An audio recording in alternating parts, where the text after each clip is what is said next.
प्रिया और उसका परिवार बहुत गरीब थे, पर फिर भी प्रिया का पति अजय उसको हमेशा खुश रखता, पर उसकी सास हमेशा प्रिया से नाराज रहती। ऐसे ही एक दिन प्रिया खाना बनाती है और थोड़ा सा खाना ज्यादा बन जाता है। उस बचे हुए खाने को देखकर प्रिया की सास सुमित्रा को बहुत गुस्सा आता है और वो प्रिया पर भड़कने लगती है। बहू, ये सब क्या है? क्या तुझे खाने का हिसाब नहीं पता कि हम सब कितना खाते हैं? माँ जी, मैंने तो रोज जितना ही खाना बनाया था, पर पता नहीं आज थोड़ा सा खाना कैसे बच गया। अच्छा, तो अब तुम मुझसे झूठ भी बोलने लगी। बहू, घर में खाना दो ही कारण से बच सकता है, या तो तू बाहर से कुछ खाकर आई थी, या तो फिर तूने खाना ज्यादा बनाया था। अरे, मैं भी बहू रह चुकी हूँ, पर मजाल है आज तक मुझसे कभी भी थोड़ा सा खाना भी ज्यादा बना हो। ऐसा नहीं है माँ जी, मैं सच कह रही हूँ। भला मैं क्यों चाहूंगी कि मेरे घर का अनाज बर्बाद हो, और वो भी जब एक एक रोटी के लिए हम लोग तरसते हैं। अरे कल मोही, इतनी भोली मत बन तू तो चाहती है कि हम सब भूखे मर जाए। वैसे भी मैंने सुना है तुझे लोगों को अपने हाथों का खाना खिलाने का बड़ा शौक है। हाँ, तूने पड़ोसियों के घर में खाना भिजवाने के लिए जानबूझकर खाना ज्यादा बनाया है, ताकि तू ये खाना किसी और को खिला सके। इतना बोलकर सुमित्रा वहाँ से चली जाती है। सुमित्रा की ये बात सुनकर प्रिया को बहुत दुख होता है। अब इसी तरह से कुछ दिन बीत जाते हैं और घर का राशन खत्म हो जाता है, जिस पर एक बार फिर सुमित्रा प्रिया को ताने देने लगती है। और करो खाने की बर्बादी। बहुत शौक है ना लोगों को दावत देने का। यहाँ घर में खुद खाने के लिए कुछ नहीं बचा। महारानी रोज लोगों को घर में बुलाकर दावत करवाती है। माँ जी, मैंने कब किसको दावत दी? आप हमेशा मुझे भला बुरा क्यों सुनाती हो? आप ये भी तो देखिए, इस बार का राशन 2 महीने चला है, जो राशन 1 महीने चलता था। सोचे मैंने कैसे पेट काट कर 1 महीने के राशन को 2 महीने में चलाया होगा।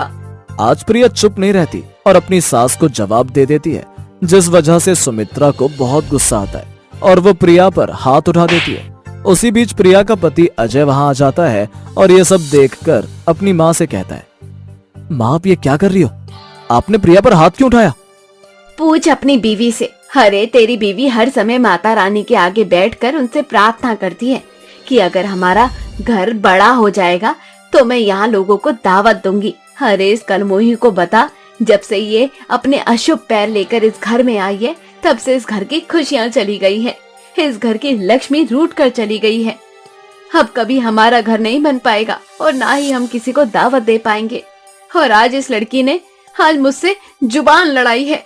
बस करो माँ, आप इतनी छोटी सी बात पर प्रिया पर हाथ कैसे उठा सकती हैं? अगर प्रिया का सपना है कि वो घर बनने के बाद लोगों को अपने घर दावत पर बुलाए, तो इसमें क्या खराबी है? क्या आप नहीं चाहती कि हम इस गरीबी से उठें? और क्योंकि घर का राशन खत्म हो गया इसलिए आपको ब्लेम नहीं कर सकती हो। अनाज है, एक ना एक दिन खत्म होना ही था। अजय अपनी बीवी की साइड लेता है और अपनी माँ को ही समझाने की कोशिश करता है। अपने बेटे को अपनी बहू की साइड देखकर सुमित्रा को बहुत गुस्सा आता है और वो मुंह बनाकर सोने के लिए चली जाती है। अब इसी तरह से कुछ दिन बीत जाते हैं और प्रिया हमेशा की तरह माता रानी से बस एक ही प्रार्थना करती है, हे माता रानी, अब तो मेरी सुन लो। आखिर आप कब तक मेरी इस तरह से अग्नि परीक्षा लेती रहोगी? मेरे पति को कोई नौकरी दिला दो ताकि वे मेहनत मजदूरी छोड़ सके और हमारा घर जो पूरी तरह से टूट गया है उसे हम दोबारा बनवा सके। माँ, दावत सब करते हैं, मैं भी एक बार अपने इस गरीब खाने में लोगों को दावत पर बुलाना चाहती हूँ। माँ, मेरी प्रार्थना सुन लो, ये एक गरीब की पुकार है। प्रिया दिन रात माता रानी के सामने प्रार्थना करती है और अपने पति की आर्थिक तौर पर मदद करने के लिए खुद भी काम करने लगती है। अब दोनों पति पत्नी जैसे कुछ पैसे जोड़े जाते हैं और आखिरकार अपना टूटा हुआ घर बनवा लेते हैं। देखो प्रिया, आज तुम्हारा सपना पूरा हुआ, हमारा घर बनकर तैयार हो गया है। आज मुझे भी बहुत खुशी हो रही है बहू। मैं हमेशा ताने देती रही, पर आज अपना छोटा सा बना हुआ घर देखकर मुझे बहुत खुशी हो रही है। अब हमें बारिशों में भी दिक्कत नहीं होगी। बहू, तेरा हमेशा से सपना था ना कि तू अपना घर बनाए और लोगों को दावत पर बुलाए। हाँ माँ जी, सपना तो है, पर अब मेरे पास इतने पैसे नहीं है कि मैं लोगों को दावत दे सकूं। ऐसा मत बोल बहू, तेरी सास जो है हमेशा तेरे रास्ते में रुकावट बनती रही है, आज वे तेरे रास्ते से हट रही है। मेरे पास कुछ पैसे पड़े हैं, तो उन पैसों से दावत कर। मैं मोहल्ले वालों को बता देती हूँ कि कल की दावत हमारी ओर से है। अपनी सास का बदला रूप देखकर प्रिया की खुशी दोगुनी हो जाती है और वो दावत की सारी तैयारियां कर लेती है। पर अगले दिन दावत के समय पर ही तेज बारिश होने लगती है, जिस वजह से वो अपने छोटे से घर में मोहल्ले वालों को बैठाकर नहीं खिला पाती और उसकी मुश्किलें बढ़ जाती है। अजय, अब हम क्या करें? कितनी बारिश हो रही है, गली में पानी भर गया है और हमारा इतना छोटा घर है कि हम घर में किसी को दावत भी नहीं खिला सकते। अब क्या होगा? हमारा सारा खाना बर्बाद हो जाएगा। इस बारिश की वजह से हमारी दावत कहीं अधूरी ना रह जाए। प्रिया, तुम हिम्मत क्यों हारती हो? ये बारिश हमारा कुछ नहीं बिगाड़ सकती। हमारा खाना बर्बाद नहीं होगा। हम आज ही दावत करेंगे। मैं कुछ पन्नी लेकर आ रहा हूँ। छत पर हम टेंट लगा देंगे और मोहल्ले वालों को बारी बारी करके छत पर बैठाकर खाना खिलाएंगे। हाँ बहू, अजय बिल्कुल सही कह रहा है। तू फिक्र मत कर, सब ठीक हो जाएगा। जा बेटा, तू जाकर पन्नी ले आ ताकि हम टेंट लगाकर अपनी दावत पूरी कर सके। अब क्या था, अजय बारिश में भीगता हुआ कुछ पन्नी खरीद कर लाता है और छत पर पन्नी से टेंट लगा देता है और उस टेंट के नीचे ही मोहल्ले वालों को अपने हाथों से बैठाकर खाना खिलाता है। अजय बेटा, इस बरसात में दावत करने की क्या जरूरत थी? बरसात रुक जाती तब कर लेते। आंटी, हमें पता नहीं था कि आज बरसात होगी। हमारे घर में टीवी भी नहीं जो हमें न्यूज के जरिए पता चल सके। आप सभी को हमने दावत के लिए बुला लिया था और घर में प्रिया और माँ ने मिलकर खाने की भी तैयारी कर ली थी। अब ऐसे में अगर आप लोगों को दावत नहीं देता तो हमारा खाना बर्बाद होता। मोहल्ले वाले भी क्या सोचते कि दावत की बोलकर दावत नहीं दी, इसलिए बरसात में भी इस तरह से मुझे दावत करनी पड़ी। बेटा, भगवान करे तेरी गरीबी बहुत जल्दी खत्म हो जाए और इसी तरह से तू धीरे धीरे दिन दुगनी रात चौगनी करे। इस तरह से अजय अपनी बीवी और माँ के साथ इस बरसात में दावत करता है और सभी मोहल्ले वालों को पेट भर कर खाना खिलाता है। दिशा बहुत सुंदर थी, उसकी हाइट भी काफी अच्छी थी, पर दिशा की भाभी एक बोनी थी। पर बोनी होने के बाद भी दिशा की भाभी अनुष्का में काफी घमंड था, इसलिए दिशा भी अपनी भाभी को हमेशा मुंह तोड़ जवाब देती और उसकी बोनेपन का अक्सर मजाक उड़ाया करती, जिस वजह से दिशा और अनुष्का के बीच में जरा सी भी नहीं बनती और दोनों ननद भाभी आपस में एक दूसरे को ताने देती और लड़ती रहती। ऐसे ही एक दिन दिशा कॉलेज जाने के लिए तैयार हो रही थी, तभी अनुष्का वहाँ आती है और दिशा को तैयार होता देख उससे कहती है, अरे मेरी प्यारी ननद, तो आज बहुत सुंदर लग रही है। पर आज दिशा मैडम इतनी तैयार होके कॉलेज क्यों जा रही है? क्यों भाभी, आपको क्या लगता है कि आप जैसे बोने लोग ही तैयार होकर सुंदर दिख सकते हैं, हम जैसे लोग नहीं?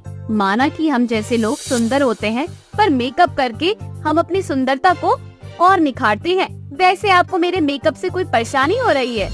ओह हेलो, मुझे भला तुम्हारे मेकअप से परेशानी क्यों होगी? मैं तो यहाँ तुम्हारी मदद के लिए आई हूँ। तुम्हें मेरे जितना सुंदर मेकअप करना जो नहीं आता, कहो तो तुम्हारी कोई मदद कर दूं।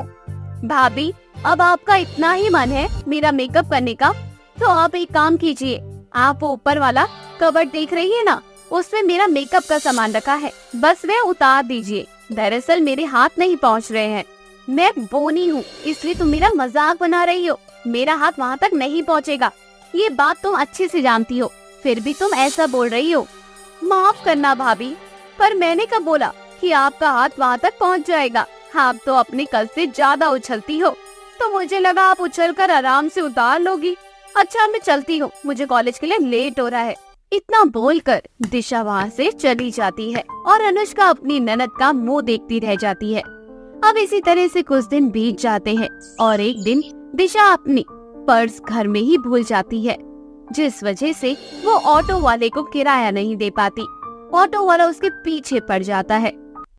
अरे देखिए मैडम, रोजी रोटी का सवाल है, अभी तक बोनी नहीं हुई है और आप पैसे देने में नाटक कर रही हैं।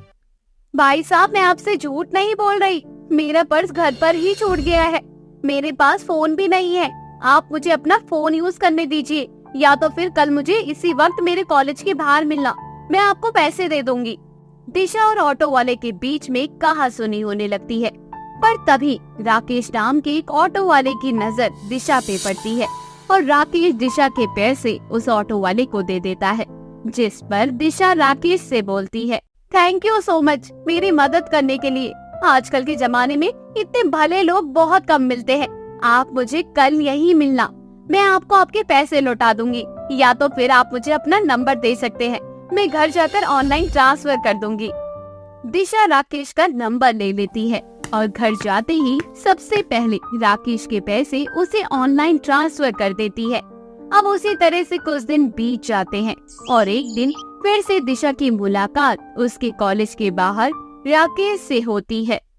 राकेश, मैं दिशा, कैसे हो तुम? बहुत दिनों बाद दिखे। क्या आज तुम मुझे मेरे घर तक ड्रॉप कर दोगे? अरे मैडम, मेरा तो काम ही है लोगों को उनकी मंजिल तक छोड़ना। अरे आइए, बैठी मेरी ऑटो में। इतना बोलकर राकेश दिशा को उसके घर छोड़ देता है। दिशा को राकेश का नेचर बहुत पसंद आता है और समय यूं ही बीतता है। समय के साथ दिशा और राकेश के बीच बहुत गहरी दोस्ती हो जाती है और धीरे धीरे दिशा राकेश को पसंद करने लगती है और एक दिन उसे अपने दिल की बात कहती है। राकेश, देखो, मैं तुमसे प्यार करती हूँ। क्या तुम मुझसे शादी करोगे? पहली बार मैंने किसी को प्रपोज किया है। प्लीज मेरे प्रपोजल को एक्सेप्ट कर लो। पसंद तो मैं भी तुम्हें बहुत करता हूँ, पर तुम में और मुझ में जमीन आसमान का फर्क है। देखो, मैं गरीब हूँ। क्या तुम एक गरीब के साथ अपना जीवन बिता पाओगी? राकेश, अब तक भी तो मैं तुम्हारे साथ थी ना। इसी तरह से हमेशा तुम्हारा साथ दूंगी। बस तुम मेरा हाथ कभी मत छोड़ना। इस तरह से दिशा राकेश और उसकी गरीबी को एक्सेप्ट कर लेती है और राकेश भी उसे अपना लेता है। दिशा की जिद करने पर दिशा के घर वाले दिशा की शादी राकेश से करवा देते हैं। गरीब घर में शादी करने के बाद भी दिशा बहुत खुश रहती है, पर कहीं ना कहीं उसे भी गरीबी झेलनी पड़ती है। राकेश, राशन खत्म हो चुका है और इस बार बिजली का बिल भी बहुत ज्यादा आया है। कल मकान मालिक भी आया था, पैसे मांग रहा था। अरे, हम गरीबों के आसपास खाली परेशानियां ही क्यों रहती हैं? इस महीने तो मेरी सही से कमाई भी नहीं हुई है और ऊपर से इतने सारे पैसों का इंतजाम कहाँ से करूं? राकेश बेटा, इतने सालों से तू ही घर संभाल रहा था। थोड़ा थोड़ा करके सबको दे दे ताकि सबका मुंह बंद हो जाए।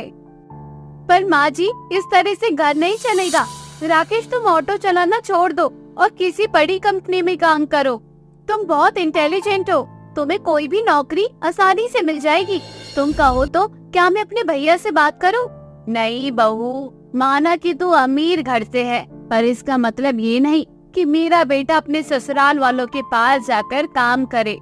निर्मला दिशा की बात सुनकर नाराज होकर वहाँ से चली जाती है। अब इसी तरह से कुछ दिन बीत जाते हैं, पर घर की आर्थिक स्थिति नहीं सुधरती, जिसके बाद दिशा अपने भाई को अपनी परेशानी के बारे में बताती है और उसके भैया भाभी उससे मिलने के लिए उसके ससुराल आते हैं, जहाँ दिशा की भाभी गरीब के घर आकर सड़ा सा मुंह बनाती है और अपनी ननद को ताने देती है। और करो अपनी पसंद के लड़के से शादी, और आप मुझे इस गरीब खाने में क्यों लेकर आ गए? आपको पता है ना, मुझे गरीब लोगों से सख्त नफरत है।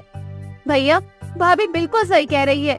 भाभी एक अमीर घर की बहू है, उनका इस तरह से गरीब घर में आना शोभा नहीं देता। भले ही भाभी बोनी है, पर वे अपनी कमी हमेशा छुपा कर रखती है और दूसरों की कमी का मजाक बनाती है। भाभी, एक उंगली उठाती हो तो एक बात, बाकी की 3 उंगलियां देख लो, वे किसकी तरफ है। देख रहे हैं आप कैसे आपकी बहन गरीब होने के बाद भी मेरी हाइट का मजाक बना रही है। अरे मैं बोनी हूँ तो क्या हुआ, अमीर तो हूँ, किसी के सामने हाथ तो नहीं फैला रही। एक तो हमसे मदद मांग रही है और हमें ही आंख दिखा रही है। माफ करना भैया भाभी, मुझसे गलती हो गई जो मैंने आप लोगों से मदद मांगने की सोची। मैं तो भूल ही गई थी, मेरा भाई अपनी बीवी का गुलाम है। माफ करना, मैं आप लोगों की मदद नहीं लेना चाहती, इसलिए मेरे इस गरीब खाने से चले जाओ। मेरी सास बिल्कुल सही थी, मेरा पति ऑटो चलाएगा पर आप लोगों की कंपनी नहीं। और एक बात, अमीर घर की बोनी बहू गरीब घर में अब कभी ना आए। दिशा अपनी भाभी की कड़वी जुबान को सहन नहीं कर पाती और वह अपनी भाभी को मुंह तोड़ जवाब देकर उनको जाने को कहती है। पर यह सब कुछ राकेश अपनी आंखों से देख लेता है और वह ठान लेता है कि वह बिना किसी की मदद लिए अपना घर चलाएगा। और अगले ही दिन राकेश पूरे दिन बड़ी बड़ी कंपनियों में इंटरव्यू देता है और पूरी रात ऑटो चलाता है। बहुत जल्द राकेश की मेहनत रंग लाती है और उसे एक बहुत बड़ी कंपनी में नौकरी मिल जाती है। पर फिर भी राकेश मेहनत करना नहीं छोड़ता और मन लगाकर काम करता है। और अपनी गरीबी को खत्म कर देता है ताकि कोई उसकी बीवी का मजाक ना बना सके।